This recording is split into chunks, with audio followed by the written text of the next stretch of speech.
เข้ามาใหม่อีก1คันทุกท่านเป็นรถไฮบริดเด้อทุกท่านเด้อน้ำมันและไฟฟ้าเป็นรถจิป J-Tour ปี2024น้ำใส25รถงามๆสภาพเสมอหนึ่งเนาะเข้ามาใหม่คันนี้สวยๆเลยเดี๋ยวไปเบิ่งออปชันเนาะออปชันที่ว่าให้มาครบกล่องหอบคัน360องศาเนาะถือว่าหรูหราเนาะสไตล์ไผอยากได้รถรุ่นนี้ประเภทนี้เนาะแล้วก็ประหยัดน้ำมันสไตล์ไฮบริดเดี๋ยวพาทุกท่านไปรับชมกันเลยสบายดีทุกท่านวันนี้ทั้งสองเฮาเอง JN ราคารถเราขับ JN โจนัส จันทสอนเนาะมีโอกาสดีๆได้มานำเสนอเนาะรถยูติฮาน M9 ออโต้เนาะเป็นรถจิปเนาะเจชัวปี2024นำใส่สหาสภาพน้องเราซัมเมอร์หนึ่งได้คันนี้ได้สีดำงามๆเทดุรันเนาะบุกเก่งใจไผเป็นไฮบริดได้ทุกท่านได้คันนี้กล่องหอบขั้น360องศาเนาะสวยๆสายเดิมเนาะเอกสารครบถูกต้องสดผ่อนได้โอ้บรมกันได้เนาะรถอยู่สาขานครหลวงเลยทุกท่านเด้อยู่ที่ห้างM9 ออโต้เนาะเข้ามาเบิ่งมาชมได้ไปบ่ถึกมาบ่เจอก็โทรสอบถามกันเข้ามาได้2733ตัว679เนาะ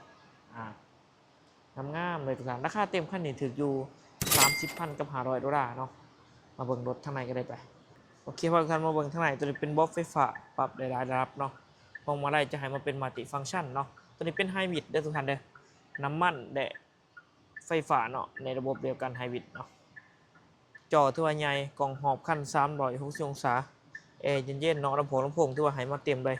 เนาะรูดันบ่เก่งใจไผเนาะสำหรับรถจิปคันนี้เจ้าเนาะว่าสูงกว่ามีแอร์รังในพร้อมเจ้างามๆสะอาดสะอาดเนาะรถสวยๆเลยพวงมาลัยก็จะให้มาเป็นมัลติฟังก์ชันเนาะกล่องหอบคัน360องศาหัวเกาะหัวเกียร์ออปชั่นที่ว่าให้มาครบเลยจะมาเบิ่งทางด้านดำเนาะสะอาดสะอ้างโดดงามเนาะใส่เก็บเครื่องเก็บของในสะดวกสบายสำหรับไผที่มักระบบออปชั่นหรูๆเนาะแบบนี้มีหม้อฟืนหม้อไฟครบเนาะกระลิกกระแจครบเลยคันนี้รถเดิมบ่ต่ำบ่ปิดเด้อเนาะงามๆเลยจอสวยๆงามๆเนาะเบาะหนังเดิมมาแต่โรงงานเลยเด้อทุกท่านเนาะบ่มีขาดมีโปกมีดอกแผงประตูให้ว่างามเนาะดุดันเด้มาเบิ่งทางด้านดังเนาะสะอาดสวยๆเนาะเท่ๆเลยคันนี้ด้านต่อด้านท้ายก็มีบันไดขึ้นใส่เครื่องใส่ของเนาะให้ครบเลยสำหรับเขาป่าแคมปิ้งบ่เนาะหรือว่าเฮ็ดธุรกิจของก่อโครงการแนะนำเลยคันนี้เจ้าอย่างก็จะให้มาเป็น255/60ขอบ19เลยสำหรับด้านหน้าก็จะมีกล่องทางหน้าเนาะพร้อมกับกระจังสีดำเจชุดเนาะตา LED ทางหน้าตาเดียวเท่ๆเลยตาหนางามๆ LED แบบนี้เนาะเดี๋ยวมีตาทั้งถึงเท่ๆแบบนี้เลยมีหายเนาะครบ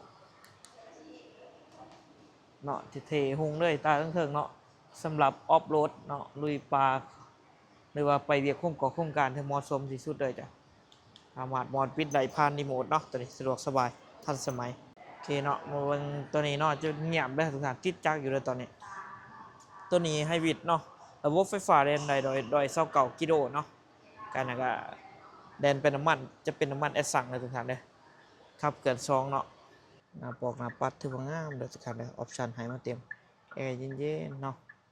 ขับขี่สะดวกสบายเนาะออปชั่นที่ว่าดูราเลย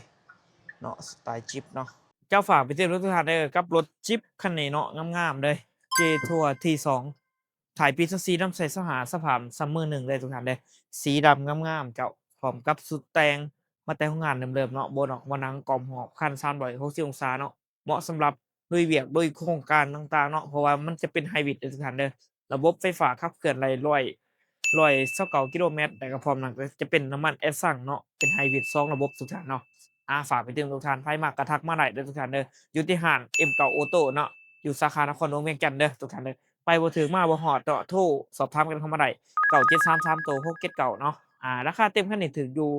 30,000กับ$500เด้อมาเบิ่งรถตัวจริงก็สามารถโอ้ร่วมกันได้ต่อรองกันได้เนาะพิเศษอยากให้ทุกท่านมาลองขับลองขี่เบิ่งตัวจริงเนาะมาออปชันจะเต็มส่ำใดเจ้าข้าพเจ้าเองโจนัส จันทสอนขอขอบใจทุกท่านหลายๆ